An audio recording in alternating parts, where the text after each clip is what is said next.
So உங்களுக்கு 2 income tax file பண்ண மாட்டீங்க. நார்மலாக ஒரு ITR-1ன்ற ஃபார்முக்கு பதிலாக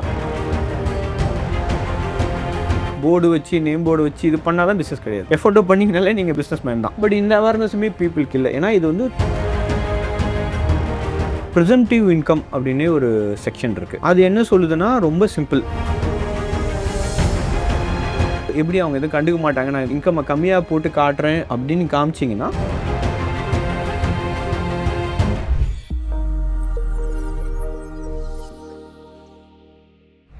Hello Zebu viewers, நான் உங்கள் விஜய் கண்மணி. இன்றைக்கி நம்ம கூட யார் இணைஞ்சிருக்காங்கன்னா chartered accountant and also full time trader mister Rosario Raj தான் இணைஞ்சிருக்காரு. Hi sir. ஹாய் கண்மணி, எப்படி இருக்கீங்க? நல்லா இருக்கேன் சார். சார் நம்ம ஒரு டாபிக் பற்றி பேசிகிட்டு இருக்கோம். ஸோ ரொம்ப ஒரு அண்டர்ரேட்டட் டாபிக்னு சொல்லலாம், வந்து இந்த டாக்ஸேஷன் தான். ஸோ நம்ம சொன்ன மாதிரி இன்வெஸ்டிங் பற்றி பேசுவோம், ட்ரேடிங் பற்றி பேசுவோம். பட் டேக்ஸ் வந்து எப்போவுமே நம்ம வந்து ஒரு நெக்லிஜிபிள் டாப்பிக்காக தான் இருக்கும். ஆனால் எப்போ நம்மளுக்கு தோணுனா ஜான்வரி மாதம் நம்மளுக்கு சேலரி கிரெடிட் ஆகிறப்போ ஐயோ டேக்ஸ் கம்மியாச்சு, இந்த டேக்ஸ் பிளானிங் ஃபஸ்ட்டே நம்ம பண்ணியிருக்கலாமா அப்படின்ற ஒரு விஷயம் வரும் சார். ஸோ அந்த டேக்ஸ் பிளானிங்கிற ஒரு விஷயத்தை எப்போத்துல நம்ம தொடங்கலாம், அதை பற்றி நீங்கள் வந்து சொல்லுங்கள் சார். பொதுவாக அதுதான். இப்போ எல்லாம் என்ன நார்ம்ஸ்னால் கடைசியாக அந்த நீங்களாவது ஜானில் பண்ணுவாங்களான்னு கேட்குறீங்க.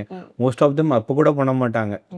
ஜூலையில் தான் பண்ணுறப்போ அந்த லாஸ்ட் 3 மாதம் தான் என்னென்ன பண்ணணும், எப்படி பண்ணால் இது பண்ணலாம். அது ஆக்சுவலி அது அப்ரோச் கிடையாது. ஏன்னா ஏப்ரல்லேருந்து மார்ச் வரைக்கும் இருக்கிறது தான் அந்த ஃபினான்ஷியல் இயர். அதுக்கு முன்னாடி நீங்கள் பண்ணுற உங்களுக்கு வரவாக இருக்கட்டும் செலவாக இருக்கட்டும், அதுக்கு முன்னாடி மோஸ்ட் ஆஃப் தம் 90% அதுக்கு முன்னாடி நடக்கிறத பட்சத்தில் தான் அது டிடக்ஷனாக கிளைம் ஆகப்படும். சரியா? கடைசி 3 மாதத்தில் எல்லா எக்ஸ்பென்ஸும் போட்டு கொட்டவும் முடியாது நம்ம. So it has to be always it has to be well in advance. From the financial year பிகினிங்லேருந்தே it has to be planned. பொதுவாக பெரிய பெரிய ஃபர்ம்ஸாக இருக்கட்டும், இல்லை பெரிய பெரிய முதலீட்டாளர்கள் முதலாளிகள் எல்லாமே வெல் எஃபிஷியண்ட்டாக நெக்ஸ்ட்டு 3-4 வருஷத்துக்கு டேக்ஸ் பிளானிங் என்னன்றது அதுக்கு முன்னாடியே பிளான் பண்ணுவாங்க. ஸோ அப்படி இருக்க நம்ம அட்லீஸ்ட் என்ன பண்ணலாம்னா அந்த வருஷத்துக்கான டேக்ஸ் பிளானிங் இனிஷியல் ஸ்டேஜ்லேருந்தே பண்ணுறது அட்வைசபிள். ஓகே. ஸோ இந்த மாதிரி பிளானிங் பண்ணுறப்போ நீங்கள் நிறைய பேர் வந்து அப்சர்வ் பண்ணியிருப்பீங்க, கேஸ் ஸ்டடீஸ்லாம் நீங்கள் படிச்சிருப்பீங்க. ஸோ ஒரு பிக் ஷாட் இருக்கிறவங்களுக்கும் நம்ம நார்மல் லேமேனுக்குமே என்ன டிஃப்ரென்ஸ் இருக்குது இந்த டாக்ஸேஷனில், என்ன மாதிரி பாயிண்ட்ஸ்லாம் இருக்குது சார்? அது மாதிரி நம்ம ஃபாலோ பண்ணால் நம்ம அந்த டாக்ஸேஷன் விஷயத்துலேருந்து இன்னும் பெட்டராக வந்து டாக்ஸேஷனை பற்றி ஒரு ஆங்கிளாகவே நம்ம யோசிக்கவே மாட்டோம் டீட்டெயிலர் பீப்புள். ஓகேவா? இப்போ அட்லீஸ்ட் இந்த startup firms or mid size firms ஒரு டாக்ஸ் கன்சல்டன்ட்டை நாங்கள் ஹையர் பண்ணிக்கிறதுனால they will guide them in right path. Otherwise அந்த மாதிரி ஒரு ஸ்பெஷலிஸ்ட் வச்சுக்காதவங்களும் at least still the same thing. அது the last thing they come to their knowledge is taxation. Okay. So but in India we have take 25% companies படி ஆக்டில் 25% of your income is going for tax. So அப்படி இருக்கும்போது sufficient emphasise நீங்கள் அதை கொடுத்தீங்கன்னா well plan, அதாவது legal illegally black money அதை பற்றியே நம்ம இல்லை. we are for India's development. லீகலாக what all steps we can take to minimize our tax burden. அதை நீங்கள் பிளான் பண்ணுறது it is very good thing for your organisation. Okay sir. So இப்போ employed people salaried people வந்து பார்த்தீங்கன்னா நீங்கள் சொன்ன மாதிரி ஆட்டோமேட்டிக்காக வந்து கம்பெனியே வந்து take cares of the tax. ஆனால் அது மாதிரி இல்லாமல் பிஸ்னஸ் பீப்புள் ஆகட்டும், ஃப்ரீலான்சிங் அந்த மாதிரி பண்ணுறவங்களுக்கு எப்படி இந்த டேக்ஸ் ப்ரொசீஜர் இருக்கும், அவங்க என்னெல்லாம் விஷயத்தை வந்து ஞாபகம் வச்சுக்கணும்? ஓகே, அட்லீஸ்ட் இந்த எம்ப்ளாயி அந்த கேட்டகரி பீப்புளுக்கு எம்ப்ளாயர் என்ன பண்ணுவாங்கன்னா they will facilitate all these things. Mostly உங்களுக்கு ஒரு சேலரிட் பீப்புள்னா ஒரு டிடிஎஸ் டிடெக்ட் ஆகிருக்கும். மோஸ்ட்லி ஒரு செக்லிஸ்ட் இருக்கும். நீங்கள் ஹெச்ஆர்ஏ கிளைம் பண்ணுறீங்களா, இல்லை ஹவுசிங் ரெண்ட் கட்டுறீங்கன்னா அந்த ரிசிப்ட்ஸ் கொடுங்க அப்படின்னு ஹெச்ஆர் ஃபாலோ பண்ணுவாங்க. அது அந்த மாதிரி சில விஷயம் கம்ப்ளை ஆகும். பட் பிஸ்னஸ் பீப்புளுக்கு they are on their own. And there is a scope for a lot of tax planning only in business angle, not much in salary. We just have few basic 2-3 options to juggle around.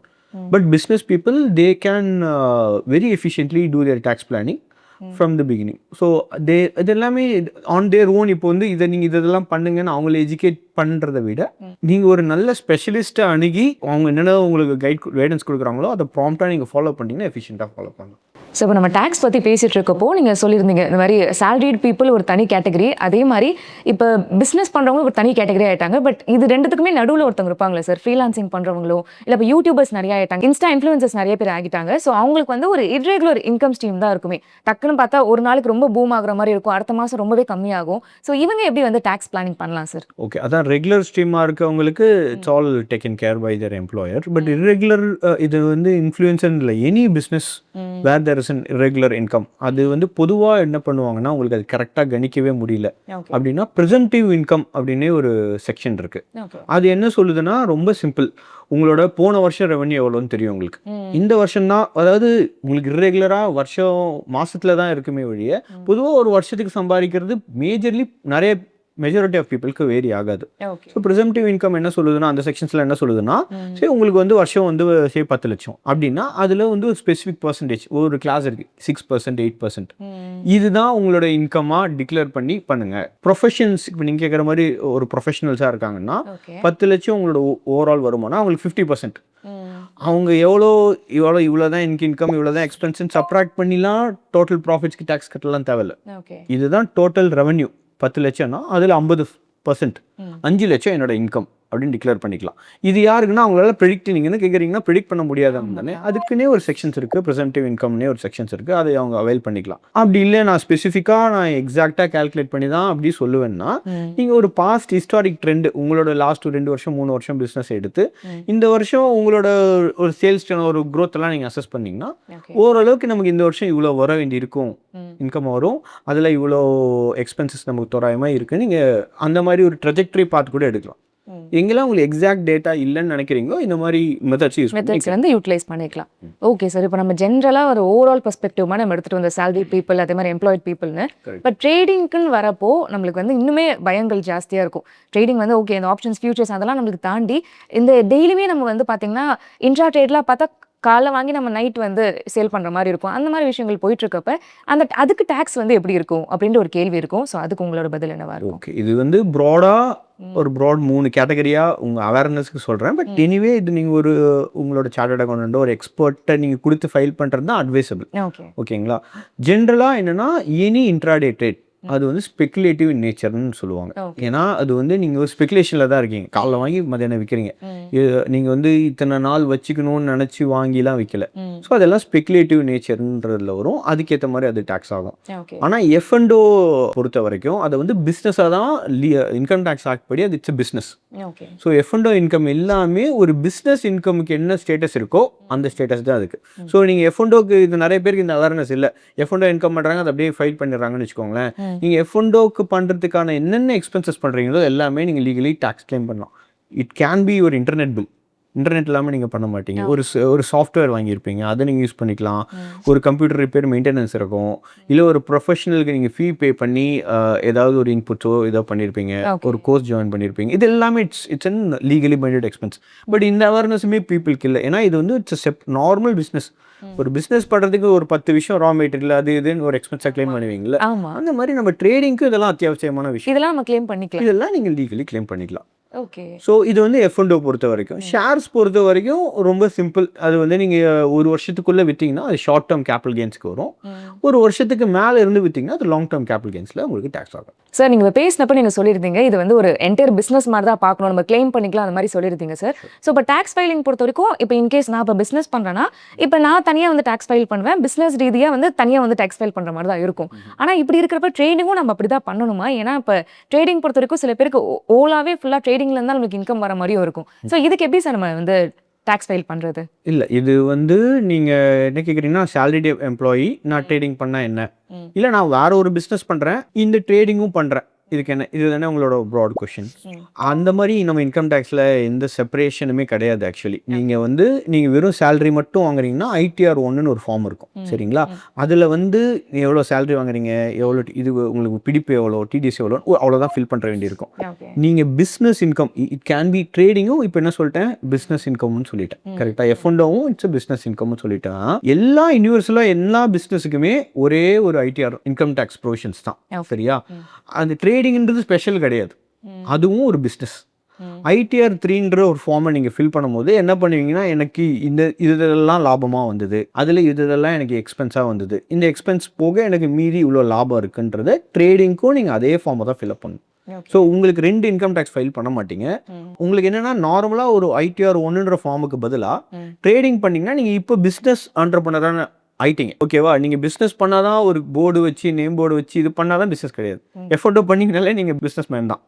So ITR-3ன்ற ஃபார்மில் அந்த details எல்லாமே fill பண்ணி தான் நீங்கள் ஃபைலே பண்ணுவீங்க. ஒரே ஃபார்மில் என்ன ஆகும்னா நீங்கள் சேலரி வாங்கினதும் டீட்டெயில்ஸ் இருக்கும் வந்து இல்லை எஃபோர்ட்டோ ரிலேட்டடாக நீங்கள் பண்ண எல்லா டீட்டெயில்ஸுமே இதில் ஃபில் பண்ணி தான் நீங்கள் ஃபைல் பண்ணுவீங்க. சார் இப்போ நீங்கள் சொன்ன மாதிரி தான் நம்ம வந்து டேக்ஸ் ஃபைல் பற்றி நம்ம பேசிகிட்டு இருக்கோம். ஸோ அப்படி இருக்கிறப்போ இப்போ ஜென்ரலாகவே இப்போ நம்மளுக்கு என்னென்னா ஸ்டேட்மெண்ட் பார்த்து நம்மளுக்கு வந்து ஆட்டோமேட்டிக்காக டேக்ஸ் வந்து இப்படி நீங்கள் எடுத்திருக்கீங்கன்னு சொல்லிட்டு ஒரு விஷயம் வந்துடும் சார்.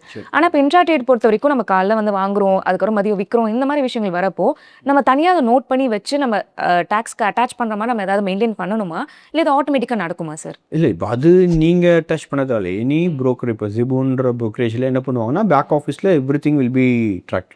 ஐ திங்க் உங்களோட ப்ராமினன்ட் கொஸ்டின் என்ன இருக்கும்னா, நான் மாற்றி ஏதாவது இன்ஃபர்மேஷன் சொன்னால் இன்கம் டேக்ஸ் எல்லாம் கண்டுபிடிக்க முடியுமா அப்படின்றது வேணால் உங்களுக்கு ஒரு துணை கேள்வியாக இருக்கலாம். எஸ், இப்போ வந்து income tax department is very very vigilant.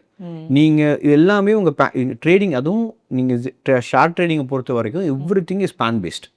உங்களோட எல்லா டிரான்சாக்ஷனுமே it is linked to the your own portal. Information ஏஎஸ்ன்னு சொல்லுவாங்க. அதில் வந்து என்னென்னா உங்களோட கம்ப்ளீட் இந்த வருஷம் ஃபுல்லாக நீங்கள் எவ்வளோ மொத்தம் ஷேர்ஸ் ஒர்த் ஆஃப் ஷேர்ஸ் வாங்கியிருக்கீங்க, விற்றுருக்கீங்கன்னு எல்லா இன்ஃபர்மேஷனும் இதில் இருக்கும். ஸோ நீங்கள் அது வந்து இருந்தாலுமே நீங்கள் ஃபைல் பண்ணும்போது நீங்கள் ஒரு ஆடிட்டர்கிட்ட உங்களோட பேக் ஆஃபீஸ் எந்தெந்த ப்ரோக்கரேஜில் வச்சுருக்கீங்களோ அதில் நீங்கள் டவுன்லோட் பண்ணக்கூடிய விஷயம் தான் எல்லாமே. நீங்கள் எதையுமே வச்சுட்டு கையில் நோட் பண்ணி எழுதி வைக்க தேவையில்ல. அதெல்லாம் கம்ப்ளீட்டாக டவுன்லோட் பண்ணி நீங்கள் அதை சப்மிட் பண்ணிங்கன்னா அதில் இருக்க இன்ஃபர்மேஷனை ப்ராப்பராக எக்ஸ்ட்ராக்ட் பண்ணி அவங்க இன்கம் டேக்ஸை ஃபைல் பண்ணுவாங்க. ஸோ அது இன்கம் டேக்ஸ் டிபார்ட்மெண்ட் இப்போ என்ன பண்ணுறாங்கன்னா, அவங்களுக்கு ஒரு இன்ஃபர்மேஷன் இருக்குது பார்த்தீங்களா, அதுவும் நீங்கள் ஃபைல் பண்ணதும் மேட்ச் ஆகாதான் செக் பண்ணுறாங்க. ஸோ நீங்கள் வந்து அதை எப்படி அவங்க எதுவும் கண்டுக்க மாட்டாங்க, நான் கொஞ்சம் இன்கம் கம்மியாக போட்டு காட்டுறேன் அப்படின்னு காமிச்சிங்கன்னா there is very good chance you will get அது நோட்டிஃபை பண்ணிடும். ஒரு ஆள் உட்காந்து கூட அது பார்க்க தேவையில்லை. இப்போ இருக்க ஏஐரால இட் ஜஸ்ட் ஒரு algorithm will identify the issue. Okay, அதனால் நம்ம எதுவுமே நம்ம அது மாதிரி பண்ண முடியாது. ப்ராப்பராக எல்லாத்தையும் டிஸ்க்ளோஸ் பண்ணிடுறது பெட்டர். Okay sir. ஸோ இப்போ ட்ரேடிங் பற்றி நீங்கள் நிறைய சொல்லியிருந்தீங்க, எப்படி டேக்ஸ் வந்து ஃபைல் பண்ணுறோம், இல்லைனா வந்து எப்படி வந்து நம்ம காட் ஆகிடும் அப்படின்னு சொல்லிட்டு. ஸோ இப்படி இருக்கிறப்ப நம்ம ட்ரேடிங் ஸ்பெசிஃபிக்காக ஏதாவது வந்து ஃபினான்ஷியல் டூல்ஸ் மாதிரி நம்மளுக்கு இருக்கா சார் பிளான் பண்ணுறதுக்கு? இது வந்து okay, it's a grey area, but still what is லீகல்னு நான் சொல்லிடுறேன். நீங்கள் வந்து உங்களுக்கு வந்து இந்த 12 லட்சம் வரைக்கும் இன்கம் டேக்ஸ் ஸ்லாப் இருக்குது, ஓகேவா? அது வரைக்கும் அதுக்குள்ளே இருக்கிறச்சு நீங்கள் வந்து எதுவும் பெருசாக பிளான் பண்ண வேண்டிய அவசியம் இல்லை. ஏன்னா உங்களுக்கு இன்கம் டேக்ஸ் ஸ்லாப்லேயே போயிடும். ஸோ அதுக்கு மேலே உங்கள் இன்கம் போகும்போது தான் இந்த டேக்ஸ் பிளானிங்ன்றது இட்ஸ் மோர் எஃபெக்டிவ். அது என்ன பண்ணுவாங்கன்னா, நிறைய பேர் என்ன பண்ணுவாங்க, அவங்க பேரில் ட்ரேடிங் டிமேட் வச்சுக்கிட்டு, ஏன்னா அதில் இன்கம் அதுக்கும் டேக்ஸ் கட்டணுன்றதுக்காக ஒய்ஃப் பேரில் ஒரு ஃபண்டை அமைச்சிட்டு ஒய்ஃப் பேரில் பண்ணுவாங்க. ஆக்சுவலி இன்கம் டேக்ஸ் ப்ரொவிஷன்ஸ் படி கிளப்பிங் ஆஃப் இன்கம்னு ஒன்று இருக்குது. நீங்கள் உங்கள் ஒய்ஃப்க்கு ஒரு 10 லட்சம் கொடுக்குறீங்க, அவங்க வருஷம் 2 லட்சம் சம்பாதிக்கிறாங்க, அதை வச்சுன்னா கிளப்பிங் ஆஃப் இன்கம் படி அந்த 2 லட்சம் உங்கள் ஒய்ஃப் பேரில் சம்பாரிச்ச பணம் கிடையாது. அதை எடுத்து உங்கள் பேரில் கிளப் பண்ணி தான் income tax legally they can ask you to file the tax. So இதுதான் லீகலாக இருக்கிறது. But what you can do, நீங்கள் ஒரு டிப் கேட்டது சொல்கிறோம், what you can do, there is no restriction for you to give loan to your wife. Legally you can give loan to your wife. நீங்கள் இந்த 10 லட்சம் அவங்களுக்கு கிஃப்டாவோ ஜஸ்ட் லைக் தட் அவங்க பேங்க் அக்கௌண்ட்டுக்கு ட்ரான்ஸ்ஃபர் பண்ணி டிமேட்டில் அவங்களுக்கு பண்ண சொல்கிறத விட ஒரு ப்ராப்பராக டாக்குமெண்டேஷனோட ஒய்ஃபுக்கு நீங்கள் அந்த லோனாக கொடுத்து அதுக்கு ஒரு நாமினல் இன்ட்ரெஸ்ட்டும் சார்ஜ் பண்ணிட்டீங்கன்னா this is a legally binded transaction. அதுக்கப்புறமா அந்த 10 லட்சம் வச்சு அவங்க டிமேட்டில் எஃப்என்டோ பண்ணுறாங்க, இல்லை ஷேர்ஸ் இன்வெஸ்ட் பண்ணுறாங்க, அந்த இன்கம் எல்லாமே என்ன ஆகும்னா உங்கள் ஒய்ஃப் பேரில் தான் வரும். விச் மீன்ஸ் உங்கள் ஒய்ஃபுக்குமே இன்னொரு 12 லட்சம் ஸ்லாப் மிச்சம் வரும்.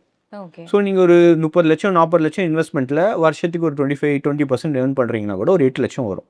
ஓகேவா? அந்த 8 லட்சமும் டேக்ஸ் எக்ஸம்ப்டட் இன்கமாக இருக்கும். வேற நீங்கள் அதை கொடுத்ததுக்கு இங்கே இன்ட்ரெஸ்ட் நீங்கள் ரொம்ப நாமினலாக தான் சார்ஜ் பண்ணியிருப்பீங்க. This is a possible legal thing. Otherwise நீங்கள் ஜஸ்ட் லைக் தட் கொடுத்தீங்கன்னா clubbing of income provisions act ஆகி அந்த அவங்க எவ்வளோ சம்பாதிக்கிறாங்களோ அது உங்கள் இன்கம் தான் வரும். So this is one tip where many people this is a legally tip இருக்கிறதுனால they are using it. Okay, so அதுவுமே ரொம்பவே ஒரு யூஸ்ஃபுல்லான டிப் நினைக்கிறேன். அது மட்டும் இல்லாமல் நிறைய விஷயங்கள் நீங்கள் சொல்லியிருந்தீங்க, எங்களுக்கு தெரியாத இன்ஃபர்மேஷன்லாம் சொல்லியிருந்தீங்க டாக்ஸேஷன் பொறுத்த வரைக்கும். So thank you so much for sharing those knowledge sir. Thank you Kannan, thank you.